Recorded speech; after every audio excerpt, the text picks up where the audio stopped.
ברגע שמגיע יהושע מהחדר לביתו הוא ילד רגיל, אבל הבעיה בלימודים איימה בצורה מדאיגה על עתידו. לאט לאט הוא התחיל ליפול, וראיתי את זה ברמה הלימודית שראיתי לשאול אותו שאלה, יהושע, מה... אולי ידע תשובה. בחומש ראיתי שילד הזה בוהה באוויר. חשבתי שזה דבר שגרתי, שיש הרבה ילדים שחסר להם קצת השתלמות בלימוד. לא ידעתי עד כמה שהעניין כל כך דחוף. יש משהו שאתה לא אוהב ללמוד? שיותר קשה לך ללמוד? מה זה?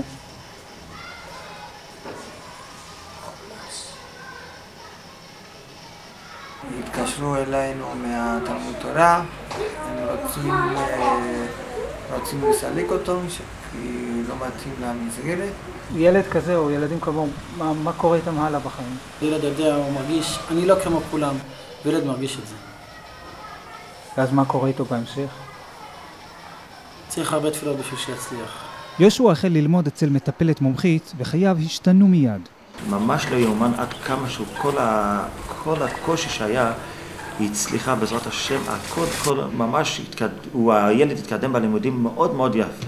יהושע, לא ידעתי שאתה קורא כל כך יפה.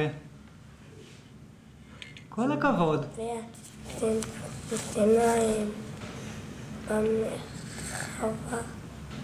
יהושע הוא רק אחד ממאות אלפי ילדים הסובלים מקשיי למידה רציניים. ילדים שבמקרים רבים מאוד מגיעים בסופו של דבר אל הרחוב. אנחנו שומעים הרבה יותר על תופעות של בעיות של קשב וריכוז היום מאשר פעם. אנחנו מדברים פה על ילדים שלי ללא ספק הם יידרדרו, או לסמים, או לאיזושהי עבריינות.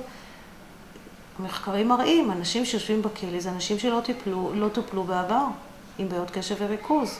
לאחר שהם מדרדרים מהישיבות ובתי הספר אל הרחוב, מתברר שניתן היה למנוע זאת, אילו סופקו להורים הכוונה ומידע על דרכי ההתמודדות עם הבעיה. הורים לא מודעים, כי לא מיידעים אותם. כשהם הולכים לנוירולוג, הוא לא מספר להם על מכלול של אפשרויות לעזור לילד. אצלו הפתרון הוא חד וחלק, זה ריטלין. מי שרוצה לתת פתרונות יותר רחבים צריך לחפש אותם. לא כל ההורים יש להם את הכלים ללכת ולחפש. הבעיה היא שהציבור מבולבל מרוב תשומת לב תקשורתית שלא תמיד נכונה. ההורה הממוצע הולך ושואל את עצמו אם זה טוב, אם זה לא טוב, הוא לא בטוח בשום דבר, וזה המצב הכי גרוע. ויש עוד דברים שאם היו נותנים אותם בנוסף לריטלין, היו נותנים פתרון הרבה יותר כולל, כמו למשל טיפולים אלטרנטיביים מכל מיני סוגים, למשל רפלקסולוגיה, כמו למשל להוסיף לילד בת תזונה, שמן דגים, אומגה 3. זה דברים שאנשים לא כל כך מודעים אליהם, אבל זה ראו באופן ממש מדעי שזה עובד. דווקא לאחר שמקבלים ההורים את המידע על הדרכים המתקדמות לפתרון הבעיה של ילדם, מתעוררת הבעיה העיקרית. כסף פוסק לחיים או למוות. כסף הוא זה שקובע אם הילד יקבל טיפול הולם, הוליסטי, כוללני, אם הוא יקבל את העזרה, אם הוא יהיה בן אדם אחר או לא.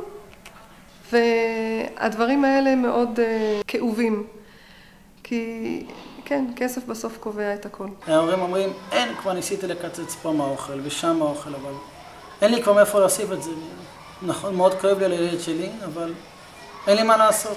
יש לנו הכנסות בערך של 4,000 שקל. ולא בא בחשבון לממן טיפול לילד? לא בא בחשבון. יום רביעי הקרוב אתם תוכלו לבוא אלינו בשעה 9:30 בערך עם הילד? אוקיי. כמענה למצוקות הללו הוקמה עמותת עזרי. אנשי העמותה מספקים להורים הדרכה במבוך השיטות והדרכים לטיפול בילדם, ובנוסף מעניקה עזרי סיוע כספי כדי לממש את הטיפולים. במקרים רבים השיטות שמציעה קופת חולים לא פותרות את הבעיה של הילד. ולכן אנחנו פנינו ולמדנו מה קיים ברפואה אלטרנטיבית שיכול לעזור לילדים הללו. וראינו שיש הרבה שיטות שכמובן הקופה לא יכולה לתמוך בהן. אז למה צריך אתכם בשביל זה? אנחנו מכירים את השיטות. אנחנו יכולים להציע להורים שלא נעזרו, או נעזרו חלקית על ידי קופת חולים, להציע להם טיפול יותר יעיל. ואם פונה משפחה ואומרת, הרב, אבל יש לנו לא בעניין, מה הרב מציע לנו לעשות? אני מפנה אותם לעמותת עזרי, בגדר המציל נפש אחת מישראל, כאילו קיים עולם מלא. לא קצת הגזמה, הצלת נפש? ודאי שזה הצלת נפש. חס וחלילה, אם אין לו את העזרה שהוא צריך, אז חס וחלילה הוא נופל למקומות לא טובים, מחפש סיפוק מדברים אחרים.